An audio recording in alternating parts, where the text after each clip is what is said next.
Hi guys, welcome back to We Should Talk, a pop culture interview series from In the Know. I'm your host Gibson Johns, and this week on the podcast we have the icon, the legend, the moment, Meredith Marks from the Real Housewives of Salt Lake City. She is here to talk about all things season 1, the first season of Bravo's latest Real Housewives franchise. It really kind of entered the scene with a bang. People immediately fell in love with the Salt Lake City women, and Meredith to me is at the top of the list. I love actually most of this cast, but to me Meredith kind of hits a different note for me. I don't know if it's the fashion or the dry sense of humor or the fact that she's like from a city and brings this kind of cosmopolitan energy to the show. Whatever it is, Meredith Marks to me is top notch, and I love that she was game to talk about all things season 1. So we talked about, you know, her son Brooks kind of making a huge mark on the show and, you know, being kind of divisive and whether she sort of like expected that from him.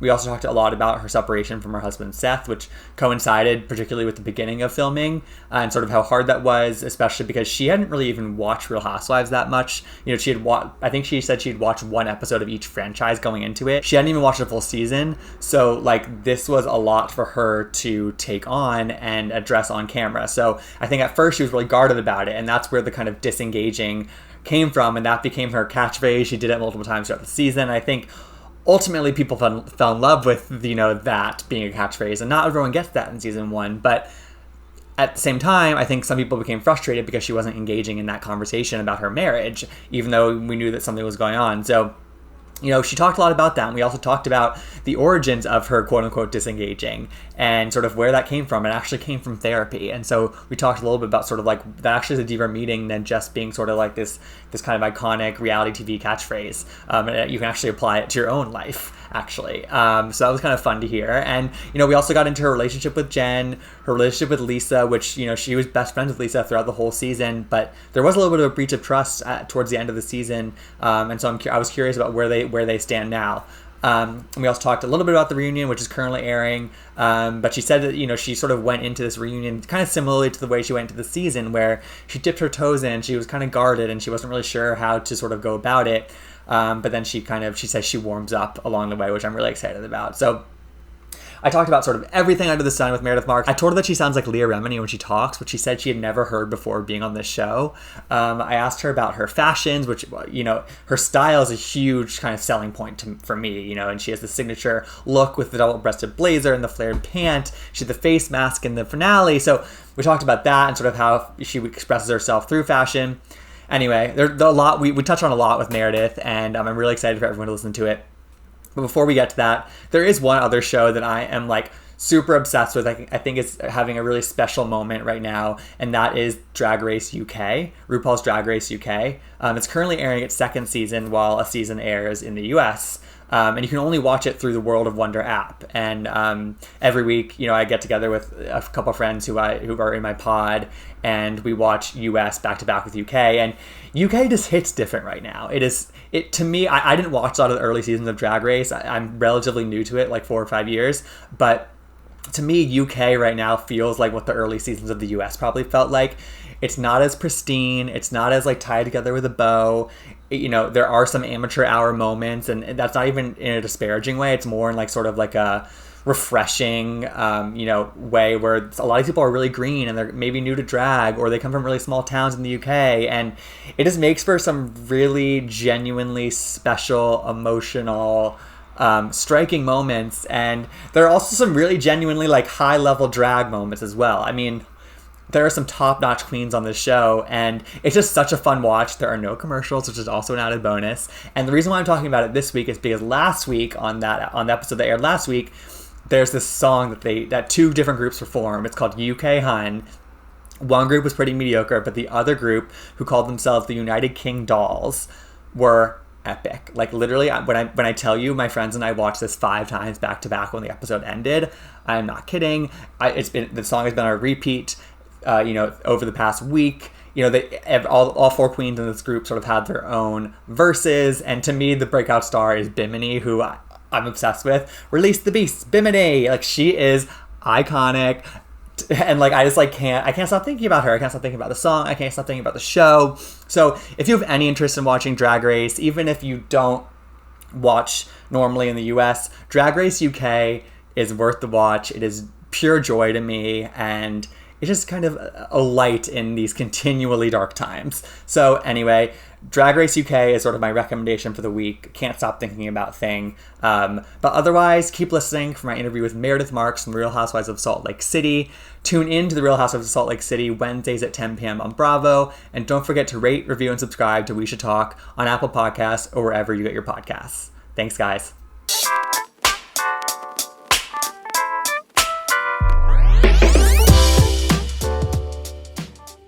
All right, so we're here with Meredith Marks from the Real Housewives of Salt Lake City. Meredith, how are you today? I am great, thank you. How are you? I am good. I am here in New York. And are you in Park City, Salt Lake, Chicago? Where are you right now? I'm in Park City, and it's beautiful here. Not a ton of snow, but supposedly we're getting some more. And we definitely didn't get what you guys got in New York City, that's for sure. I know. I've been sludging around the city, and I finally pulled out my snow boots. It's been it's quite the ordeal, even just going to my block right now. So Yeah, that coupled with a global pandemic, it's a lot. Exactly. Did you, being in Park City, how much did you miss sort of like the excitement of Sundance and like maybe the foot traffic in the store? What was it like sort of having that year off this last month without Sundance happening? So it's very bizarre because like I've hosted events for Sundance for many, many years now, even before I had my store. But town is very busy. Like we have so many people who have relocated here because of the pandemic.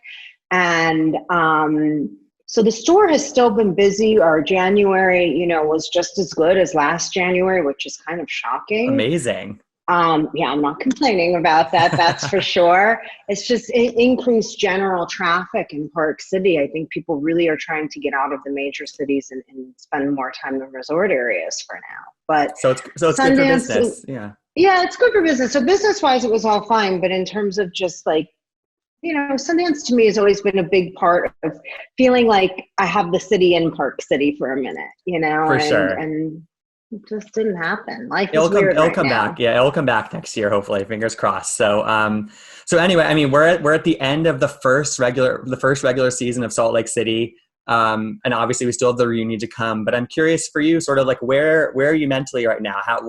Are you relieved to sort of have this huge part of it over? Sort of just talk to you where you are right now. Yeah, I mean, it's honestly it is a big relief to have moved past, season one, and sort of like move on. And, I think there are certain things like hospital smell that I never need to hear again. Ever. There are certain things. It's like, we've been talking about this for a long time. Forever. And it's okay if I don't talk about it ever again. That's just fine.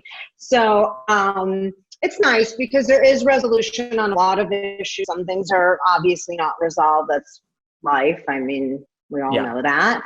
But I feel like it's, we can stop talking about hospital smell and some of those for sure. Have been like beating a dead horse. At this point. I mean, and that's sort of how it goes on these shows. And I feel like it is nice to sort of get past that. And I also think something that sort of was almost sort of unique to Salt Lake this first season, at least, which is that like you guys did a lot of filming on your own or with your families or just sort of one-on-one. There were slightly less big group situations. And so I'm curious for you, as somebody who was part of it, watching it back, what were some of the things that you were first privy to just from watching? Like, what were some of the things that sort of surprised you or you sort of first found out about just from watching it back, just like the rest of us? Well, I guess I wouldn't say it was surprising because I knew there was conversation about me going on behind my back. I just didn't really know exactly what the conversation was. I had an idea. I had,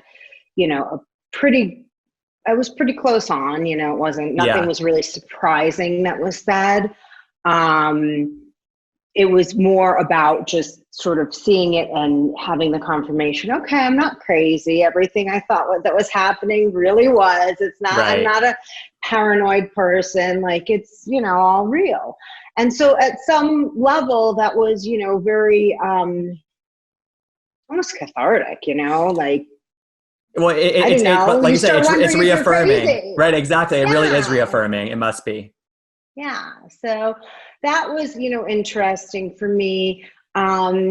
Also just seeing like some of the comments and stuff that were I found to be entertaining and funny from, some of the other women. Like some of it was just unexpected. Like I Totally. actually found more entertainment out of all the ladies than I even knew that had in them. So it was good. That was positive for sure. Which other cast members did you find most entertaining watching Bath? Like, who did you laugh with the most? I mean, honestly, it depends. Like everybody has that level of entertainment to I them. It's agree. all very different. Like Lisa's got the one-liners that you're just like, yes, you nailed You can't it. make it up, right? Heather's got like the kind of wit that sometimes is a little like kitschy and funny.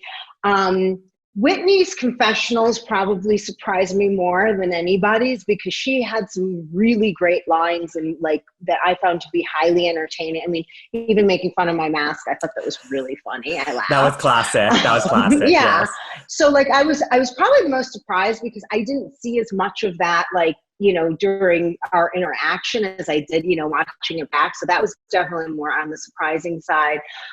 Mary is just, to me, I think she's a total hoot. She's fun, and her expressions alone are enough for a lifetime of entertainment. She's so expressive. It's incredible.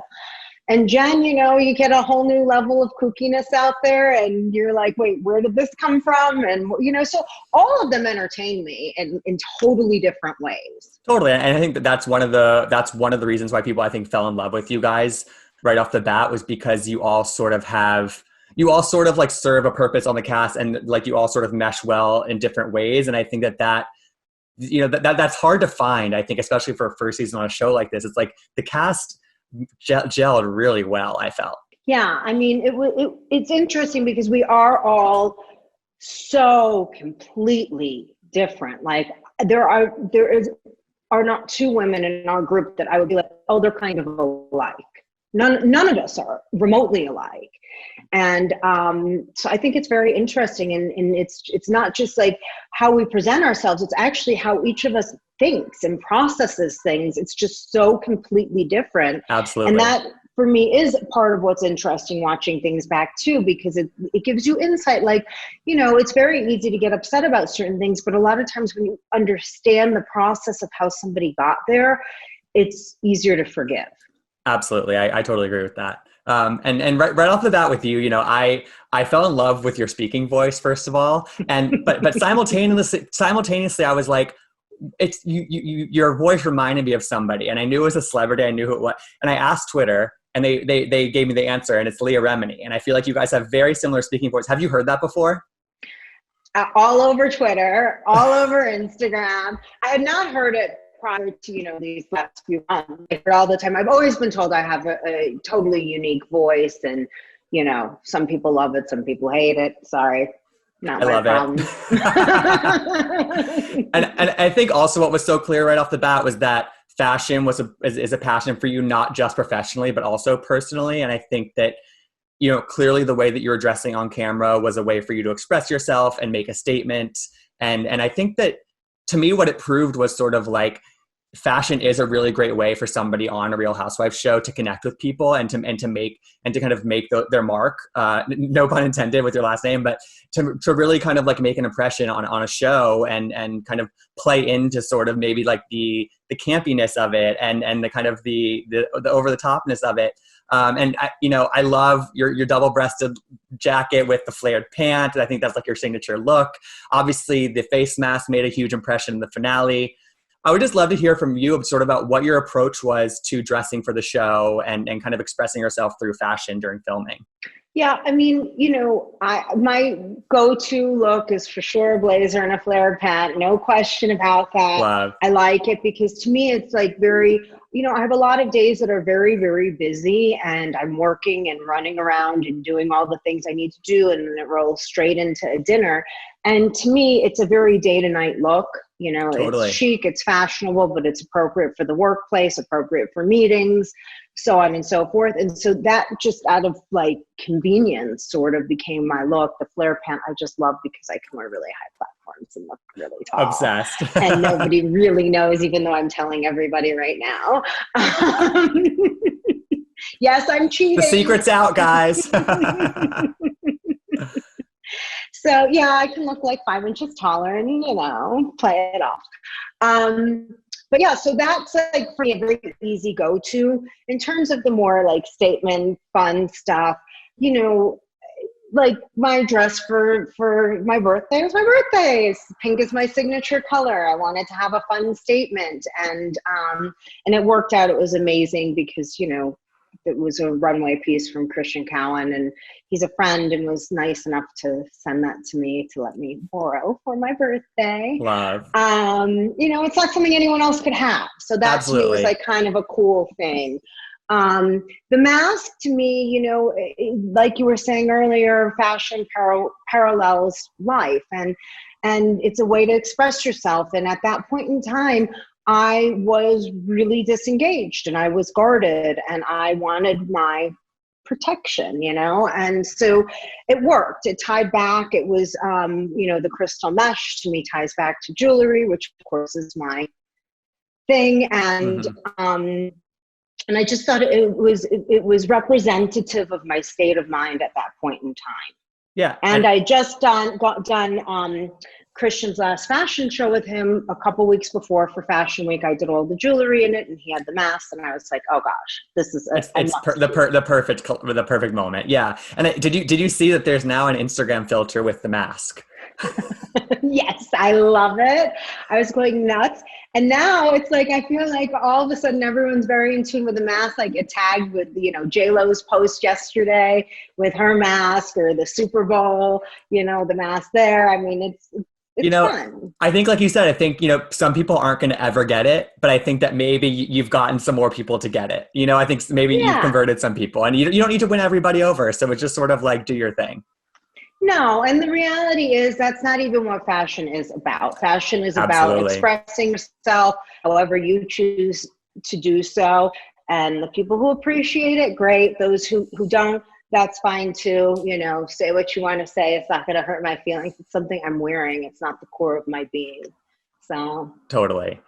And so speaking of your fashion, in one of your videos, it's you're in that gorgeous black coat, and it's to Britney Spears' Radar song. And I think I saw a lot of people react to that on Twitter. Are you a Britney fan? Are you a fan of Britney? Have you watched the documentary at all?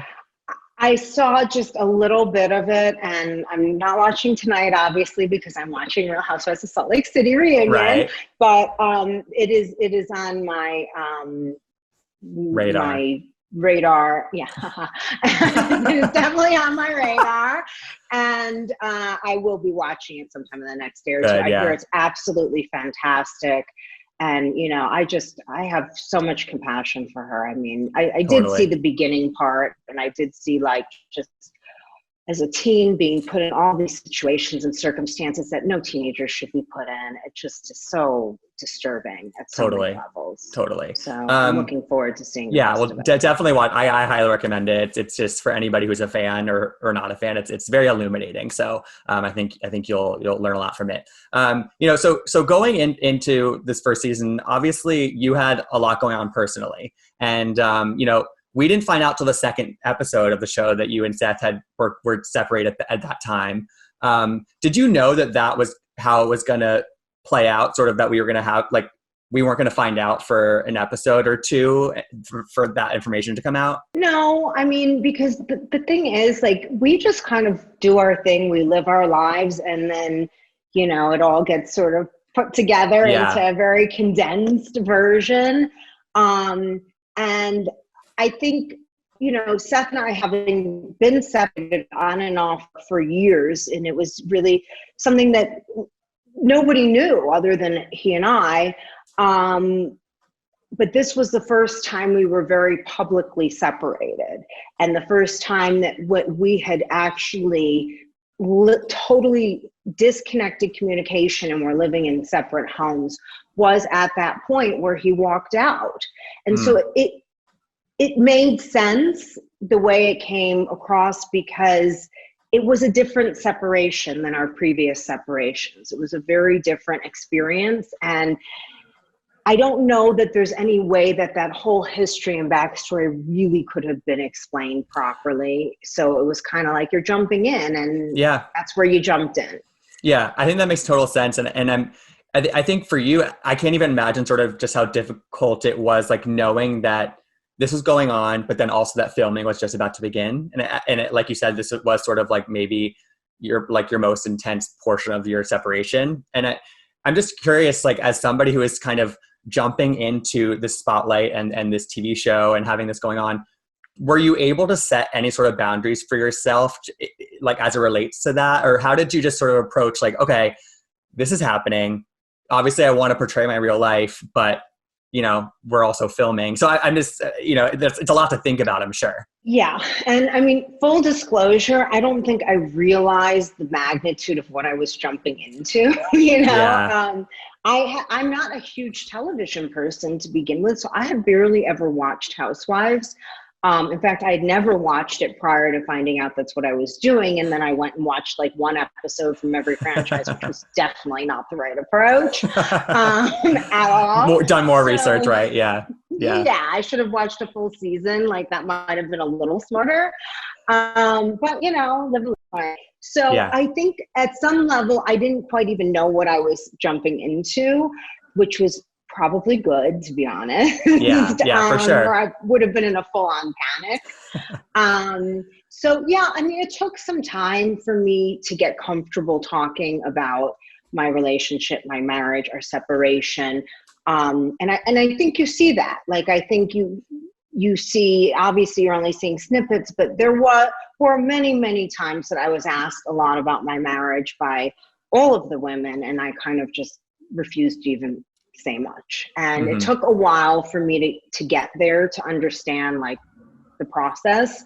And it's really, when you embrace the process, it's very therapeutic for the most part, not 100%, but I it believe is. that. And it really did, save our marriage. It really did help me on my personal growth journey in so many different ways. But it takes a little bit of time to warm up with something so personal, something like I said, I mean, Seth and I have been separated on and off for years. Our children didn't even know, that's, well, that was the whole reason nobody did know, was because we were protecting our family and our kids. And, so yeah, it was a dramatic shift to go into a totally different. I'm sure. Well, I think to me, like even when you were going through your hardship with Seth, I still loved your rapport and I loved your relationship. And it to me, it was sort of like, there was clearly like there's something like a casualness to it. And you guys have some really dry senses of humor, which I really love. I'd love to hear, where you are now, and just sort of like you said, it was therapeutic. So I feel like I'm going to guess that in some ways it probably made your relationship stronger in some capacity. Yes. Well, first of all, I love that you brought up the dry sense of humor, because we are all extraordinarily sarcastic. And I feel like sometimes that gets lost and people take things we're saying way too seriously. Do not take things that seriously with any of the Marks. I can tell you that. Lesson learned, people listening. Thank you. Yeah, anyone listening, we are sarcastic. So always question, do we really mean it? But yeah, it's interesting because, Seth and I were in a lot of marriage counseling therapy in general, individual and couples therapy. We were really working to see, this was it. Our kids had left the house. It was time to make a choice. Either we're going to, make our marriage work and go down this path together, or we need to both move on, because nobody should be living in the limbo we were living in. It's not healthy for anyone. And being watched all the time and being so aware of how you interact really forces you to grow, as a person. It brought us so much closer. It's an experience that very few people have, and we did have that together. But like you said, even in our worst moments, we grew up together. We met at 23 years old. I mean, wow. No matter what happened, with our separation and we are reconciled, we are happy. I really don't foresee anything but positive, good things for our marriage moving forward. But, we never know for sure. Nothing's written in stone. But even if something were to go wrong for us, I feel like we will always be friends. I mean, above and beyond being married, we're best friends. Yeah. That's the best foundation. And I love that. So anyway, I think that a lot of people just really fall in love with you guys as a couple. So it's really great to hear that sort of you came out the other side in a really positive way. I think along the way, obviously, and you alluded to this earlier, which was somebody in particular, Jen Shaw, had a lot to say about your marriage. And I think that what's interesting about that is sort of I feel like there were some things brought to the table from her side that maybe never would have been brought to the table because of just because you didn't bring them up. And I'm curious, and I feel like you sort of took the high road because you were like, there are things that I could say about people's marriages, but I didn't. And was that an approach that you had to the show, which was there are things I'm not going to bring up in other people's lives, even if I know about them, because it's crossing a line. Yeah, I mean, the reality is, there's a lot of projecting that goes on and deflecting. I think that I was sort of a scapegoat in that way, which is fine. I really don't care. I believe what Jennifer has to say or not. I don't really care one way or the other. I know what Seth and I went through. And Seth knows what we went through. And quite frankly, that's all that matters at the end of it. So I don't really care what anybody else thinks of my marriage. It's up to us. And we've worked really hard to be where we are and we're happy. And that's all that matters. But, I don't know if there's a hard, fast line, but I will say this. If you are my friend, I am not going to talk about your family. I'm not going to talk about your marriage. I'm not going to talk poorly about your business. There are certain things to me that if you're my friend, you don't cross that line. So totally. And if you're not my friend anymore, then maybe you do, right? Get blurred.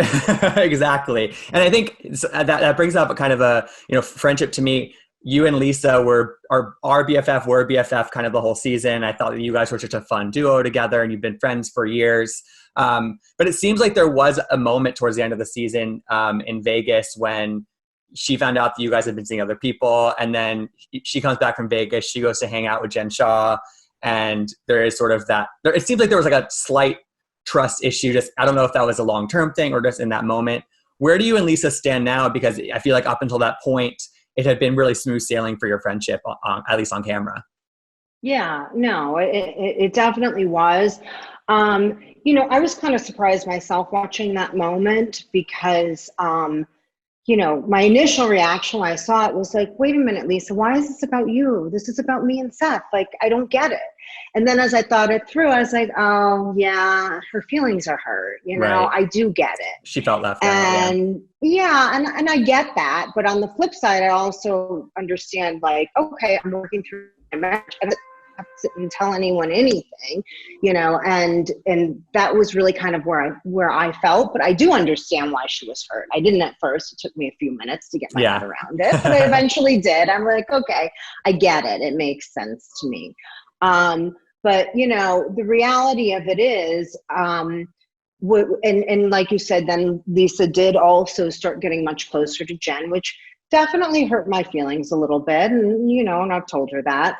But that's okay. She can be friends with Jen. That's my whole thing. I've said it all the time. Everybody should be friends with who they want to be friends with. And I have confidence in Lisa that she's perfectly capable of being good friends to people who maybe aren't such good friends to one another. Right. Not that I'm saying I wasn't a good friend to Jen, because I actually was, but whatever. Another point. Right. So yeah, I think she has confidence in her. She knows what loyalty means. She knows what, keeping people's secrets opinions and ideas true. Yeah. she can do it. I have full faith in Lisa. So do I. She's good. She's been a good friend to me, and I'm, I have no reason to believe that will change. Yeah. And I think that's sort of to me, the approach maybe that I would take is that other people have not taken, which is like, you can be friends with two people who aren't necessarily friends with each other, and that, or who aren't maybe on good terms, as long as you sort of keep those boundaries. So I'm glad that you have full faith in Lisa, because you guys are so fun together.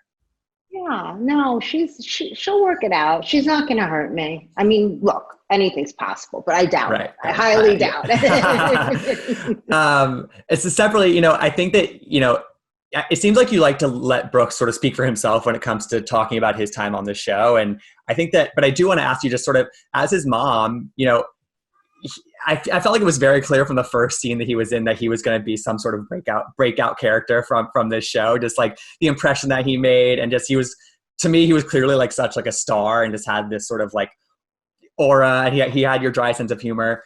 As his mom, sort of, have you always sort of felt that from Brooks, that he kind of had this like kind of maybe not star quality, but just sort of like this kind of like an X factor, where he just like is entertaining, and he's funny, and he's great on camera. Yeah, I mean, it's interesting because, Brooks was in a Broadway play when he was 7 years old. He's always been drawn to this world, so to speak. Yeah, he was at 7. And, he did a lot of like modeling and stuff like that over the years. I have always thought he has this je ne sais quoi about him, and, but I had no idea how that would come across.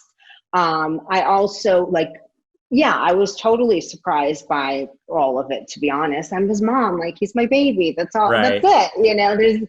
To me, that's it. I don't see it in another way. But I'm very proud of him. I will say that. Sure. He's an amazing, amazing kid, and a really kind soul, soft soul, so supportive beyond anything anyone could comprehend. I do think that it's interesting. I think that he's maybe half of the audience has him somewhat misunderstood, and half really gets him.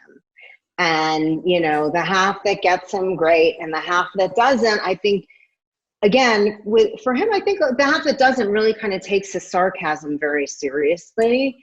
And they don't get that he's like kidding. Right, exactly. Serious. Maybe because we're all a little monotone. I don't know, But yeah, but Brooks is like, honestly, the kindest soul ever, the most supportive. It's insane. It's truly insane what a kind human being he is. Yeah, and it's also been kind of fun to watch the kind of reaction to his tracksuit. And I feel like every day on Twitter I'm scrolling and I see somebody post that they had ordered it and they're wearing it now. That must also be cool as his mom and somebody who's also in the fashion world. It's great to see. I mean, he keeps selling out, I know he's working on some new things and getting some new stuff out there, but he's like, he wants to be done with the tracksuit now. And I'm like, no, if you keep selling out, you might as well do one more drop, whatever. But he's excited, I think, to move on and show the world that he can do more than a tracksuit and even a dress. I can't wait to see what's next. And so obviously the finale was last week. Tonight is the first part of the reunion. There are going to be 3 parts. I heard that the reunion was a very, very long taping for you guys, which is why it's going to be 3 parts. And you obviously can't tell me too much, but what was that experience overall like for you to kind of jump back in, rehash everything, and just sort of and then hopefully be able to move on after that? Talk to me about sort of just rehashing it. It's definitely unusual because I think that so often in life we have these interactions, experiences that maybe are positive, maybe are negative. Either way, we usually don't go back to them over again. And, a lot of the times when you have issues that get as volatile, some of the issues just walk away, and that doesn't happen here. So, so that was interesting. I didn't really know what to expect from anybody.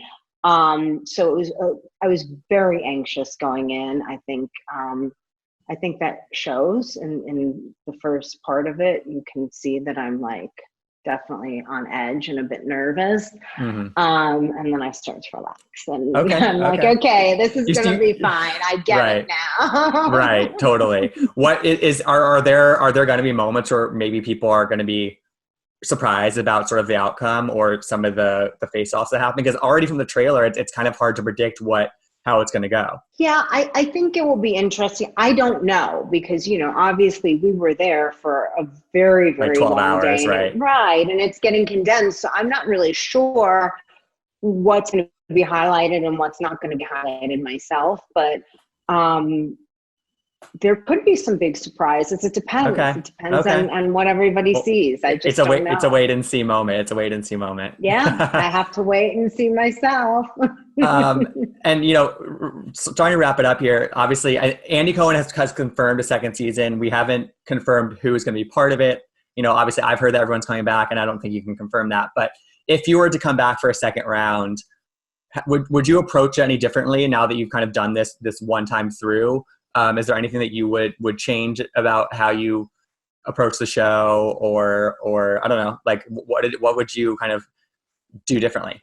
It's interesting because, like I said, I knew so little about what I was getting into that I kind of was just like, they said, just live your life. What are you doing? What do you have going on this week? And the weirdest is, I think that was truly my biggest asset is I had such little knowledge. So you had so much authenticity there because I wouldn't have known how to play it any other way because I didn't know enough about any of the process. And I also think, like, had I watched much more of this, I probably would not have had the attitude of disengagement that I had. And I think it was positive that I did because that is who I am. Right. And that is how I behave. And, for the most part, I think it was very well received by people. I think they respect it, whether they like it or not, they have respect for it. Right. And so I know more, but I'm going to try to go in with the same exact attitude I went in with. Obviously, yeah, that's nice. We're all shaped by our knowledge, but I still want to just be true to who I am. And if that means that, there are certain things that are a no-go for me to talk about because that's who I am, that's what it means, Totally. I mean, okay.